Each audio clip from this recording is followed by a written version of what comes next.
how do you manage that relationship between your own personal views, the objectivity that you're supposed to keep either as a journalist or as a corporate consultant, and also your relationship to your employer and the brand you're supposed to represent? That seems to be a thorny, messy issue, and I think a lot of people in this room probably manage social media both in their personal lives but maybe in their professional lives as well.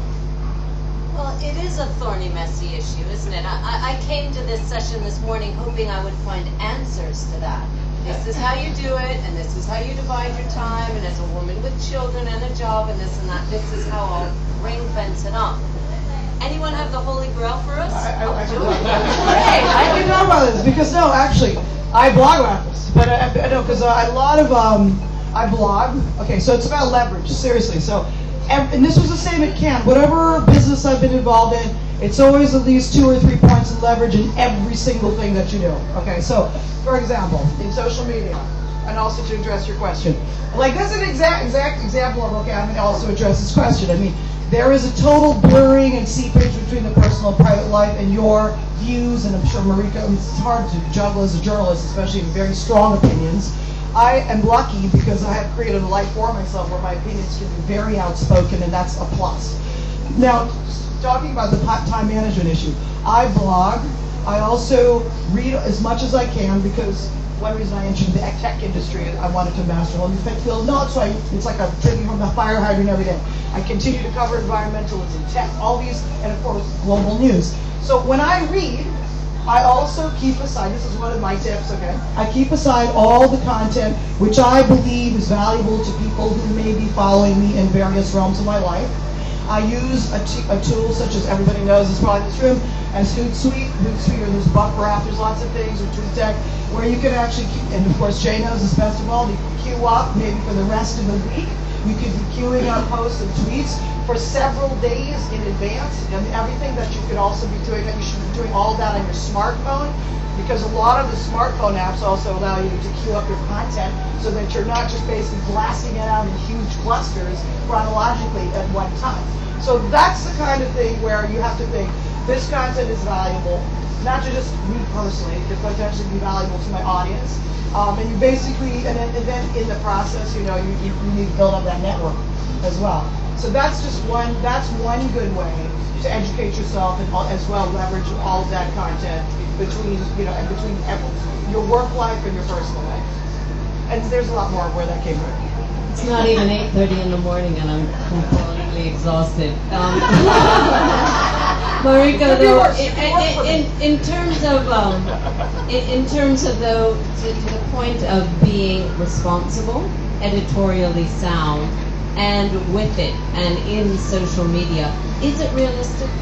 Is it really possible to do that professionally? It's a huge balancing act, Sarah, and that was a very good question. I mean, it's gotten to the point where social media is evolving more quickly than our own code of conduct or rules and regulations are. And so as a journalist, you have to be extremely careful about not editorializing.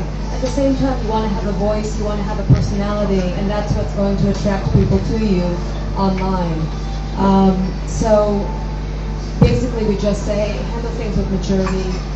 Don't editorialize. If you're upset with the company, upset with the person, if you want to advocate for a certain presidential candidate, don't do it on your Twitter account. I mean, a lot of this is common knowledge, but you'd be surprised at how many people get swept up in the opinions and all the noise that they see on Twitter and all other social networking sites.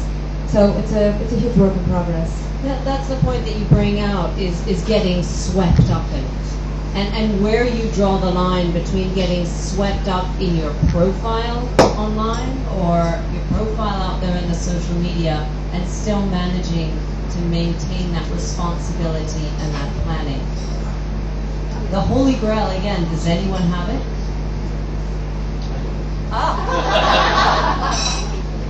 Yes. You take the time. I think when it comes to social media and your personal life and privacy, it doesn't matter whether or not you're involved in social media in your work life. It's going to be part of your social life, and you're going to grow up with it. Your kids are going to grow up with it. The future generations are going to grow up with it. And this really resonated with me to a talk a few weeks ago, and what was said was, before you occupy Wall Street, occupy your own mind. So be true to yourself and just know that whatever you're saying might not necessarily resonate with your audience, but if it's truthful and it's coming from a place of being genuine, I think that's okay. I think that's what's important. Wow. Okay. Zaheer, you had a comment. That's my holy grail. That is the holy grail that I was going to mention. I think it's, going forward, I agree with Mariko, it's a work in progress. I think we all struggle with it. I know I do in my professional life, in my personal life, and what should I be tweeting and what should I not. And if you're a journalist, obviously it's compounded. In the corporate world that most of us are in, it's also, it's a challenge. There are a lot of people out there who aren't journalists or in the corporate world, and they don't need to struggle so much with it. You just tweet what you feel and you share what you want to share, and you don't have overlords who you think are watching you, etc. So we are a little more confined, but it's definitely something that I think moving forward, and this is all unfolding, so next year when we reconvene over here, we're going to have new answers. But I think it just goes to this point that it's just about authenticity. And I actually said that at 9:30 in the morning. I said that word and I never get it. So exactly. I mean, it's common sense and it's just being authentic. And going forward, that's what we will need to do. I think if you try to create your own profile and you use your common sense and you try not to get swept up, but then again, if you want to get swept up, you get swept up because there are things that are worth getting swept up about. So there are no easy answers. You just have to have a brain. Spontaneous, authentic, and well organized, and awake. Wow. We got a lot to do, and we also have an important question. Hi everyone, I'm Simone Thompson from the Foundation. Tara, this is a question for you first, since you're a business journalist. Is Facebook really worth $50 billion US, and why? Another question is, at a time when a lot of people are losing jobs in finance, traditional media as well is shrinking, and there's an article in Cheung about how the Washington Post is striking news reporters from 1,600. Where are the jobs in social media? And how do you position yourself with social media? If you're not a digital native, Burson-Marsteller favorite remarks, but so there are people in the room who are thinking, gosh, social media sounds like a really good place to go. Facebook valuations and everything else. Plus, also, I think social media companies have this allure of being anarchic and entrepreneurial, and some of them, like Google, say they don't want to do any evil. So they seem like attractive places to be. But do you need to be an engineer? Thank you. First of all, I'm not a financial analyst, so I don't want to comment on the valuations of Facebook.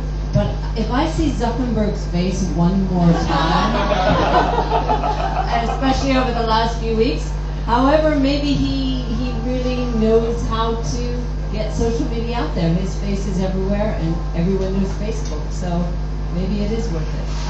But I'd like to get to the meat of your question. Anyone have a view about that? Trying to get a job. How to get a job and how to be qualified. What do you really need to have in terms of a skill set? Yeah. Well, I think that the answer to that is as complicated as what social media is, and comes back to that, right? So different organizations are looking for different skill sets. Social media, in my opinion, is the internet. It's everything. It's technology. It's everything. It's what we carry in our pockets, and so it encompasses everything. What I do, obviously, I'm a consultant to certain companies and brands and individuals in the corporate space. That's what I'm doing presently. I have experience in my past that's led up to my role today. So, to your question, if you're not a digital native, should you be in the space, and what value would you be adding to the space? I don't know. I think it's for each person to find their own value, to offer that value to an organization or a community. You don't have to be in the corporate space, obviously. It could be the activist space. So it depends what your interests are, and if you can find common linkage with what a community or an organization needs. and that's how you get into it. But it's all about enthusiasm and passion, and having a point of view, I guess, and really thinking a lot about it.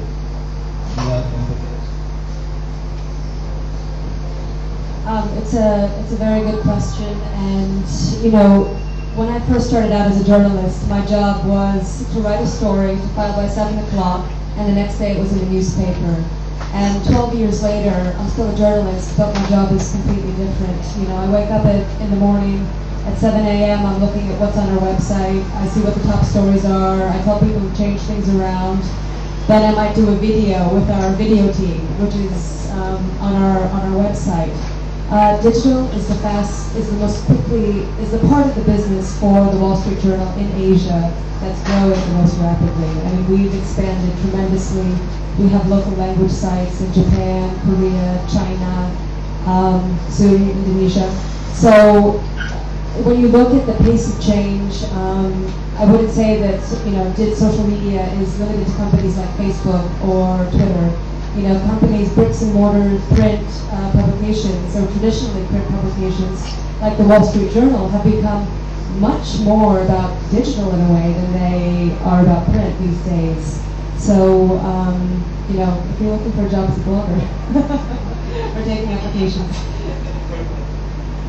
So I think to wind it up, though, and get to the meat of Sume's question at the same time, do you need a specific skill set? Do you have to have a bag of skills in order to be successful at this? Maybe I can sort of take a poll from our speakers in the audience. How many people had to do extra learning and extra work and spend extra time to really become social media proficient? How many people had to put real time and effort into what they were doing? Okay, so majority, we didn't just pick it up. And how many people feel that it is a difficult and time-consuming skill to really put into your day and put into your work? Last question is, how many people find it completely overwhelming in their life as opposed to...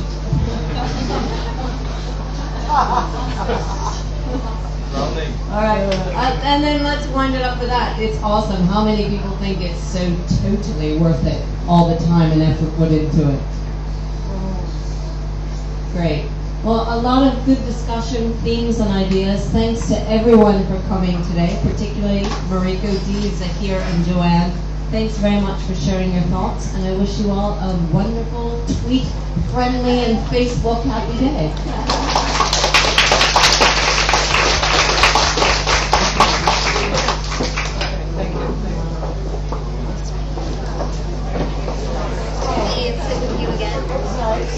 Thanks to our panelists. We have another quick round of applause.